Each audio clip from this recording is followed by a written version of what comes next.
Anything you would like to confess?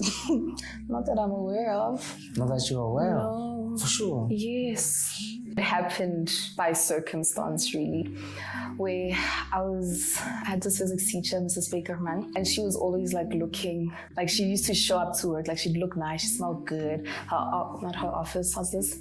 Her classroom had aircon, the only classroom that had aircon, she installed it herself. But she always used to inspire me. So then I asked her what she studied, because I was like, whatever you did in life, I want to do it. I want to do it. And then she was like, no, she did food technology, a degree in food technology.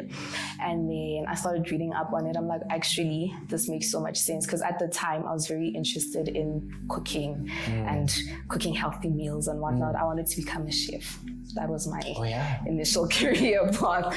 So as I was doing like the research on food technology, I found out that there's a rank higher, which is a food scientist, which I felt was more in alignment with me because the science part of it, I still enjoyed physics, chemistry, and then it also had the food aspect. So I applied for uni, the degrees, I think it's offered at UP, I'm not sure at UFS, but I remember specifically at UP because that's where I wanted to go. And then my second option there was chemistry, and I can't remember my third.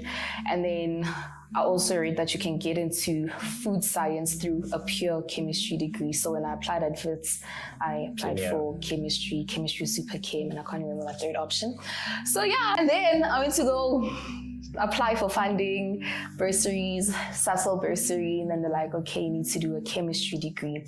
Right? Yeah. So with that, I ended up going into that stream where I'm now following the chemistry degree as opposed to like the food science or food technology or UP. And then from that point onwards, when I was now exposed to chemistry, like I feel like when you get to varsity, the fundamentals of chemistry that they expose you to is not the same as in high school. Like it's more detailed, it's more, you get down to the nitty gritty. They tell you forget everything you learned, it's outdated, here's the new research, here's the new that. And I actually fell in love with the chemistry where I just ended up staying in chemistry.